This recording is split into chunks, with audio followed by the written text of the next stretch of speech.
So yun, good morning mga paps, mga padyak. Ayan, sa mga nagtatanong sa akin kung ano nga ba yung pinakamagaan na spoke at pinakamatibay. Ayan, ito na yung Pillar Racing Spokes. Ayan, ito na yung pinakamatibay na spoke. Ito na yung pinakamagaan sa lahat ng spoke.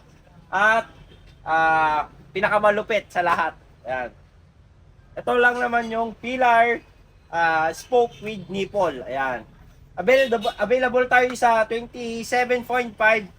Ang haba ng spoke natin is 275 mm, 72 pieces. Dito naman sa size 29 natin, 289 mm, 72 pieces. Ayan. Ito yung brass. Ayan. Sa mga naghahanap, ayan, sa mga laging nagtatanong sa amin, ano nga ba yung pinakamalupit at pinakamatibay na spoke? Ayan, ito na. Nasa kamay ko na.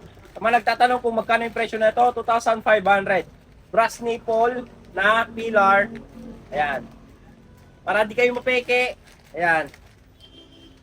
Hanapin, pag bumili kayo ng spoke na pillars, meron nakatatak dito na letter P. Initial ng pillar. P. Ayan. Tapos, makikita nyo, akala nyo hindi matibay kasi sobrang nipis. Ito na yung pinakamanipis na spoke. Pero ito yung pinakamatibay pero pinakamanipis. Yan. Kung gusto nyo mag-order, click nyo lang yung yellow basket. Thank you.